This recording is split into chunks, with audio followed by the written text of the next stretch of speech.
December 19th, 1942. North Atlantic. Midnight. A black sea churns beneath a sky so dark it swallows the horizon. The only light comes from the pale, flickering aurora, dancing above the icy waves. Somewhere out there, a convoy of Allied ships, 40 merchant vessels flanked by destroyers, pushes east, engines thumping, hulls groaning under the weight of food, fuel, and hope. You can almost feel the cold, biting through wool coats and steel decks.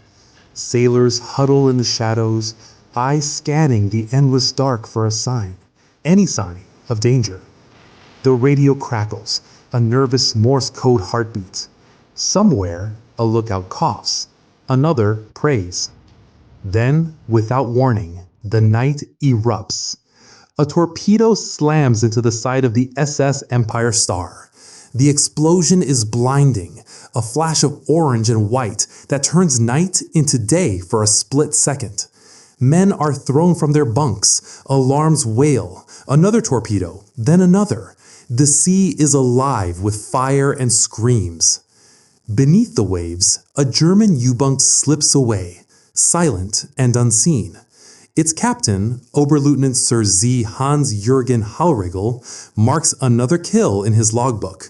The Enigma machine on his desk glows in the dim red light, its rotor spinning out coded victory. By dawn, 5 ships are gone, hundreds of men lost. The rest of the convoy limps onward, battered and terrified. Back in London, the news is met with grim silence. Another disaster, another unanswered question. How do the U-boats always know where to strike? But in a quiet corner of Buckinghamshire, behind the high brick walls of Bletchley Park, a young woman sits at her desk, staring at a sheet of numbers and letters. Her name is Joan Clarke. She's 26 years old, a mathematician, a civilian, and, though few know it yet, the Allies' last best hope. Tonight, as the world mourns, Joan sharpens her pencil and begins to write. She is searching for a pattern, a weakness, a way in. She doesn't know it yet, but the fate of thousands will soon rest on her next move. The morning after the convoy's destruction, Bletchley Park is shrouded in a heavy winter mist. The mansion's windows glow with the faintest yellow light, but inside, the air is thick with urgency. Typewriters clatter, footsteps echo down narrow corridors. Cigarette smoke curls beneath the low ceilings, mixing with the scent of ink and cold tea. Joan Clarke sits at her desk in Hut 8, surrounded by the hum of machines and the quiet intensity of minds at war. She's not in uniform. Her hair is pinned back, her cardigan buttoned tight against the chill. Around her, men in RAF blue and army khaki mutter over cryptic messages, their faces drawn and pale. But Joan's eyes are sharp, focused. She scans the latest intercepts, strings of letters meaningless at first glance. But to her, they are more than code. They are the voices of men fighting for their lives. The U-boats are out there somewhere, hunting in wolfpacks, and every day, more ships vanish beneath the waves. She glances at the Enigma machine on the table, a squat, unremarkable box of rotors and keys. The Germans believe it is unbreakable. They change the settings every day, sometimes every few hours. Each new key is a wall, a fortress of mathematics and secrecy. Alan Turing, the brilliant eccentric leader of Hut 8, paces behind her, lost in thought. He trusts Joan. She is one of the few who can keep up with his leaps of logic, his wild, impossible ideas. But even Turing is worried. The naval Enigma is different, more complex, more ruthless. The stakes are higher than ever. Joan's pencil taps against the desk. She remembers the faces of the sailors she met last month on a rare visit to Liverpool. Young men, barely older than boys, laughing in the rain, their futures uncertain. She promised herself she would do everything she could to bring them home. A new message arrives. The operator hands it to her, eyes wide. It's from a U-boat. High priority. Joan's heart pounds. She reads the garbled text, her mind racing. There's something odd about it, a repeated sequence, a stutter in the code. She leans closer, tracing the letters with her finger. Could this be it? The flaw they've been searching for? She looks up, meeting Turing's gaze. For a moment, the room is silent, the world holding its breath. Joan knows, if she's right, everything could change. But if she's wrong, more convoys will die. She takes a deep breath and begins to work. Night falls again over Bletchley Park, but for Joan Clarke, time has lost all meaning. Her desk is littered with scribbled notes, half-drunk mugs of tea, and the latest intercepts from the North Atlantic. The room is quiet now, the other codebreakers having drifted away for a few hours of restless sleep. Only the steady ticking of the clock and the distant whir of the Bombay machines fill the silence. Joan's eyes are red, but her mind is alive. She replays the oddity in the U-boat message, those repeated letters, the subtle rhythm. She remembers something from her Cambridge days, a lecture on permutations, the way patterns can hide in plain sight. She grabs a fresh sheet of paper and begins to map the message, letter by letter, searching for the ghost in the machine. Suddenly, it clicks. The Germans, in their arrogance, have made a mistake. A lazy radio operator, perhaps, or a moment of fatigue. He's repeated a phrase, just a few letters, but enough. Joan's pulse quickens. She cross-references the message with yesterday's settings, her pencil flying across the page. She sees it now. A crack in the armor. The Enigma's daily key, meant to be random, has been compromised by human error. If she can exploit this, if she can predict the next sequence, she might be able to read the U-boat traffic in real time. She rushes to Turing's office, her hands trembling. He's there, hunched over a chessboard, lost in thought. She lays the paper before him, her voice barely above a whisper. "Look at this. I think we have a repeat." Turing's eyes widen. He scans the page, then looks up at Joan, a slow smile spreading across his face. "Brilliant," he murmurs. "Absolutely brilliant." Within minutes, the team is assembled. The Bombay machines are recalibrated, the rotors spinning faster than ever. Joan feeds in the new settings, her heart pounding with every click and whir. The room is electric, every mind focused on the possibility of a breakthrough. Then, at 3:17 a.m., the machine stops. A strip of paper emerges, covered in decrypted German. The first clear message in weeks. It's a U-boat order, coordinates, attack plans, the location of the next wolfpack. Joan stares at the words, barely daring to believe. She's done it. She's broken the code. But as the sun rises over Bletchley, a new fear takes hold. The Germans must never know. If they suspect the Allies can read their messages, they'll change everything. The window of opportunity is narrow, and the cost of discovery is unthinkable. Joan looks out the frosted window, the first light of dawn glinting off the snow. She knows the battle is far from over, but for the first time, hope feels real. The decrypted message is rushed to the Admiralty, its content so sensitive that it's hand-delivered by a trusted courier. In a war room thick with tension, Royal Navy officers pore over the coordinates, their faces grim but determined. The U-boats are converging on convoy HX-229, a vital lifeline of food and fuel bound for Britain. The stakes could not be higher. Orders are dispatched in code. Destroyers and corvettes are rerouted at breakneck speed, their crews roused from sleep and thrust into action. In the North Atlantic, the men of the convoy have no idea that hundreds of miles away, a young woman's insight is about to change their fate. Back at Bletchley Park, Joan Clarke watches the clock, her nerves raw. She knows the risk. If the Royal Navy acts too quickly, the Germans might suspect their codes are compromised. But if they wait, the convoy could be lost. It's a deadly game of timing and deception. The hours crawl by. Rain lashes the windows. Joan paces the cramped hut, replaying every calculation in her mind. She can almost hear the engines of the ships, the crash of the waves, the distant echo of depth charges. She thinks of the sailors she met in Liverpool, their laughter, their fear. She wonders if they're out there now, waiting for dawn. Then the news arrives. A single breathless message from the Admiralty.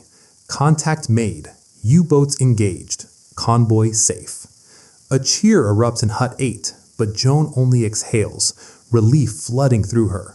For the first time in months, the wolfpack has been outmaneuvered.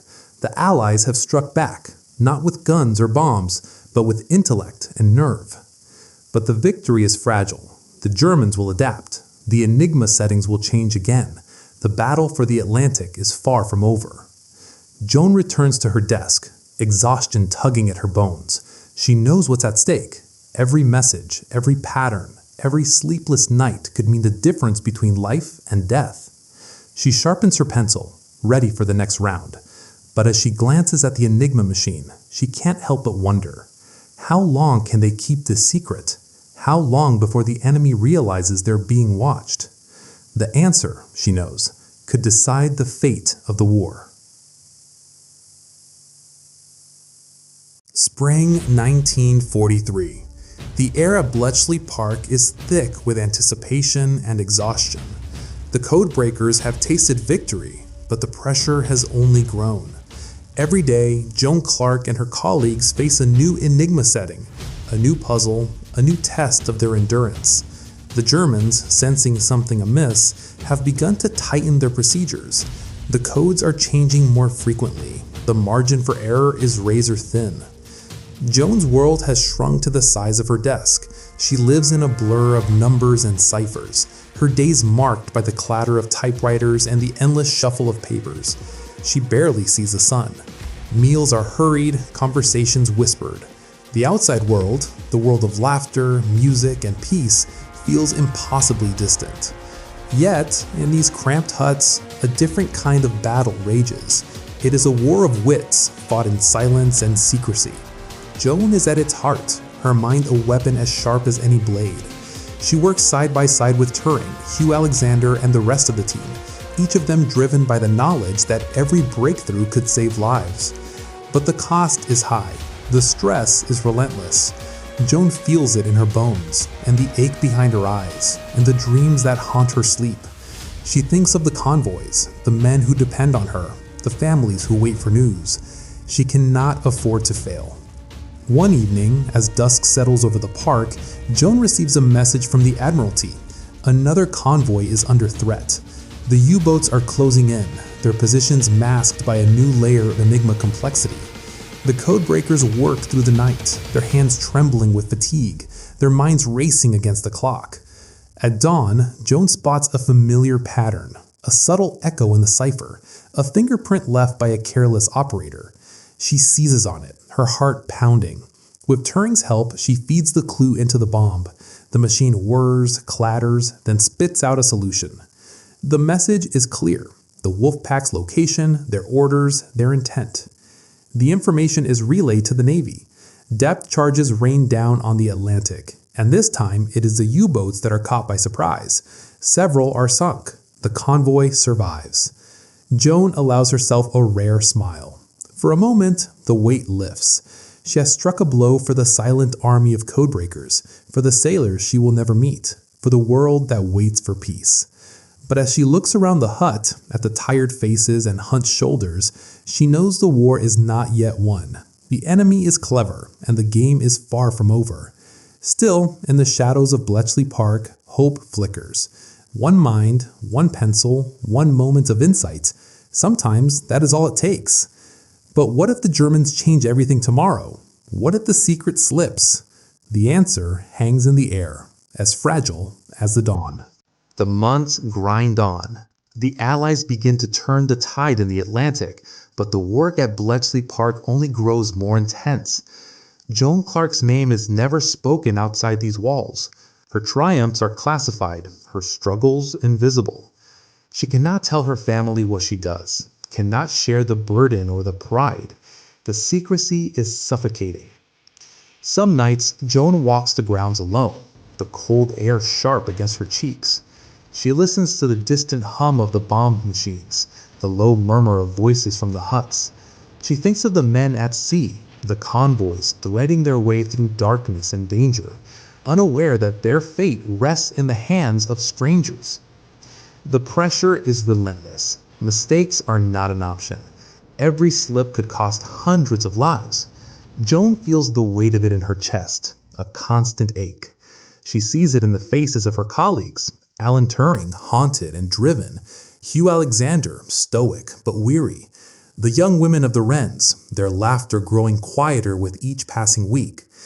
Yet there are moments of light, a coded message decrypted just in time, a convoy arriving safely in Liverpool, its cargo intact, a letter from the Admiralty, brief but heartfelt. Your work has saved lives. Joan tucks it away, a secret victory. But the cost is real. The codebreakers are forbidding from celebrating their successes, from mourning their failures. They live in a world of shadows, their greatest achievements hidden from history. Joan wonders if anyone will ever know what they have done. One evening, as she leaves Hut 8, Joan pauses beneath the bare branches of an old oak tree. She looks up at the stars, scattered across the winter sky. She thinks of the future, of peace, of freedom, of a world where secrets are no longer weapons. But for now, the war continues. The Enigma changes again. The U-boats adapt. The battle of minds rages on. And Joan, pencil in hand, returns to her desk.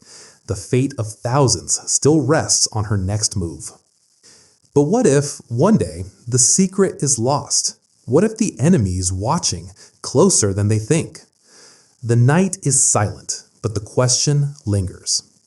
May 1945. The war in Europe is ending. The radios crackle with news of surrender, of flags lowered and cities liberated. Crowds fill the streets of London, their cheers echoing through the night. But at Bletchley Park, there is no celebration, only a quiet, bittersweet relief. Joan Clarke sits at her desk, the Enigma machine silent at last. The final messages have been decrypted, the last U-boats called home. The convoys now cross the Atlantic unmolested, their holds full of hope for a battered continent. The codebreakers gather in the main hall, their faces drawn with exhaustion and something else. Pride, perhaps, or the first glimmer of peace. The Official Secrets Act still binds their tongues. There are no medals, no parades. Joan's name will not appear in the newspapers. She cannot tell her family what she has done, cannot explain the long nights, the missed birthdays, the silent tears. The world will never know how close it came to disaster, or how a handful of minds, her mind, turned the tide. But Joan knows. She remembers the convoy saved, the sailors who lived to see home, the letters from the Admiralty tucked away in her drawer. She remembers the fear, the doubt, the moments when hope seemed lost. And she remembers the breakthrough, the night the code gave way, the moment the war shifted. As the huts empty and the machines are dismantled, Joan walks the grounds one last time. The gardens are in bloom, the air sweet with the promise of summer. She pauses by the old oak tree, her hands resting on the rough bark. She thinks of the friends she has made, the lives she has touched, the future she has helped to build. The world outside will move on, eager to forget the darkness. But in the quiet corners of history, the story of Bletchley Park endures, a story of courage, of intellect, of sacrifice. And at its heart, the story of Joan Clarke, the civilian codebreaker who outsmarted Hitler's U-boats and changed the fate of nations.